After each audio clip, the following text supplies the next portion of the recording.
আসসালামু আলাইকুম, সকলকে আমন্ত্রণ আনন্দ টিভি রাতের সংবাদে। আপনাদের সঙ্গে আছি আমি মুস্তফা কামাল তোহা। দেশের কোনো পাটকল বিক্রি করা হবে না, অংশীদারিত্বের ভিত্তিতে আবারও পাটকল চালু করা হবে। শুক্রবার রাজধানীর সিদ্ধেশ্বরীতে নিজ বাসভবনের সংবাদ সম্মেলনে এসব কথা বলেন বস্ত্র ও পাট মন্ত্রী গোলাম দস্তগীর গাজী। তিনি বলেন, আধুনিকায়নের পর পিপিপির আওতায় মিলগুলো যখন আবার চালু করা হবে তখন সেখানে পুরনো শ্রমিকদের অগ্রাধিকার দেওয়া হবে। এদিকে সরকার ঘোষিত পাটকল শ্রমিকদের সমুদায় পাওনা এককালীন পরিশোধ ও নতুন আঙ্গিকে সরকারি বেসরকারি মালিকানায় পাটকল চালুর সিদ্ধান্তকে স্বাগত জানিয়ে দ্রুত তাদের পাওনা পরিশোধ এবং নতুন আঙ্গিকে উৎপাদন চালু করে তাদের নিয়োগের জোর দাবি জানিয়েছেন পাটকল শ্রমিকরা। খুলনা ব্যুরো প্রধান আমজাদ আলী লিটনের পাঠানো চিত্র ডেস্ক রিপোর্ট। প্রায় 25,000 স্থায়ী শ্রমিক ও অবসরপ্রাপ্ত 8,956 জন পাটকল শ্রমিকদের সকল পাওনা পরিশোধ করা হবে।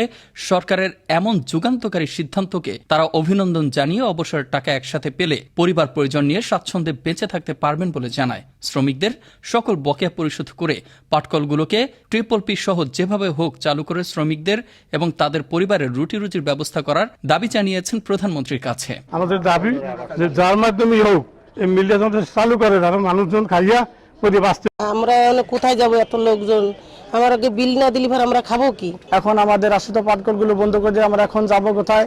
সরকার যদি দ্রুত আমাদের টাকা পয়সাগুলো দিয়ে দেয় তাহলে আমরা নিরম মাফি পাবলিকরা খাইয়ে বেঁচে থাকতে পারবো। মাননীয় প্রধানমন্ত্রীর কাছে আর একটু আবেদন জানাই, যথাসম্ভব এই প্রতিষ্ঠানগুলো পুনরায় আবার চালু করা। তারা জানান, তারা পাটকল বন্ধ থাকলে না খেয়ে থাকবেন। শ্রমিকদের সমুদায় পাওনা শতভাগ পরিশোধ করা সহ নতুন আঙ্গিকে পাটকল চালুর পর তরুণ ও দক্ষদের চাকরির নিশ্চয়তার কথা জানান প্লাটিনাম জুট মিলের প্রকল্প প্রধান মোহাম্মদ গোলাম রব্বানী। তো যে বকেয়া মজুরি সেটাও পর্যায়ক্রমে মান্থ টু মান্থ দেওয়ার একটা নির্দেশনা আছে, যে জুন মাসেরটা জুলাই মাসেরটা আগস্টে সেপ্টেম্বরে তারা সকল মজুরি তারা প্রাপ্ত হবে এবং সকল ধরনের হিসাবের মধ্যে নির্ধারণ করে সেপ্টেম্বরের মধ্যেই তাদের বকেয়া পরিশোধের চেকের মাধ্যমে পরিশোধ করা হবে। সরকার পাটকলগুলোকে গোল্ডেন হ্যান্ডশেকের মাধ্যমে শ্রমিকদের সকল পাওনা পরিশোধ করার যুগান্তকারী সিদ্ধান্তকে সাধুবাদ জানালেও মিলগুলোকে চালু করে আবারও তাদের রুটি রুজির ব্যবস্থা করে দেওয়া হবে, এমনটাই প্রত্যাশা জুট মিলের শ্রমিকদের। মুস্তফা কামাল তোহা, আনন্দ টিভি, ন্যাশনাল ডেস্ক। কয়েকদিন আগেই রাজধানীর কোল ঘেঁষে ঘটে গেল ভয়াবহ লঞ্চ দুর্ঘটনা। পদ্মার সেই পিনাক 6-এর পর মর্নিং পার্ট, দুটোই ছোট লঞ্চ। এমন অসংখ্য লঞ্চ চলছে বরিশালের নৌ রুটেও। এসব লঞ্চের দক্ষ চালক এবং পর্যাপ্ত জীবন রক্ষাকারী সরঞ্জাম না থাকায় ঝুঁকি নিয়ে চলাচল করতে হচ্ছে যাত্রীদের। বরিশাল থেকে মুজিবুর রহমান নাহিদের ভিডিও চিত্রে আরও জানাচ্ছেন মরিয়ম রিমো।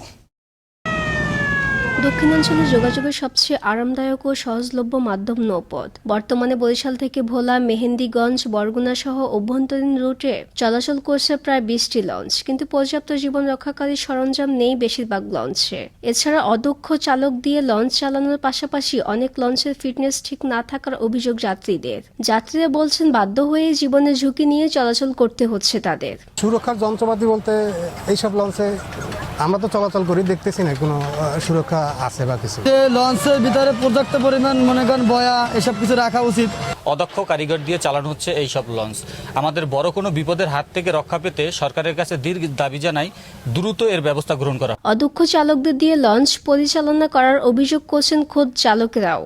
অধিকাংশ লঞ্চই মাস্টার ড্রাইভার রাখে না, কারণ এইগুলো যদি না রাখে তাহলে যে কোনো সময় একটা দুর্ঘটনা ঘটার সম্ভাবনা থাকে। এদিকে বরিশাল বন্দর কর্তৃপক্ষ বলছেন, চালকদের ও নৌযানের প্রয়োজনীয় কাগজপত্র ঠিক আছে কিনা নিয়মিত তদারকি করছেন তারা। প্রতিটা লঞ্চের ফিটনেস সনদ সহ মাস্টারদের সনদগুলো আমরা যাচাই বাছাই করছি।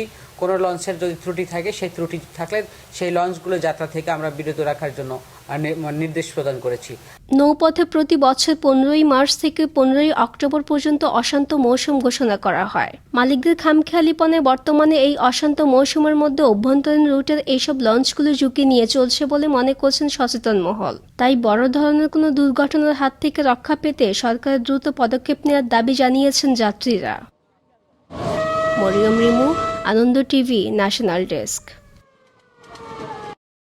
বগুড়ায় বানভাসী মানুষ তাদের গবাদি পশু নিয়ে বিপাকে পড়েছেন। থাকতে হচ্ছে গবাদি পশুর সাথে গাদাগাদি করে নৌকায়। এদিকে যমুনায় গত 24 ঘন্টায় 3 সেন্টিমিটার পানি কমলেও এখন বিপদ সীমার 61 সেন্টিমিটার ওপর দিয়ে প্রবাহিত হচ্ছে পানি। এই ছিল এখনকার মতো রাতের সংবাদে। করোনা থেকে আপনি এবং আপনার পরিবারকে সুরক্ষিত রাখতে সরকারি নির্দেশনা মেনে চলুন। জরুরি প্রয়োজন ছাড়া বাসা থেকে বের হবেন না। আনন্দ টিভির সর্বশেষ সংবাদ এবং বিনোদন সবার আগে দেখতে যুক্ত হন আমাদের ফেসবুক পেজ www.facebook.com/anondotvbd এই ঠিকানায়। ধন্যবাদ সবাইকে, শুভরাত্রি।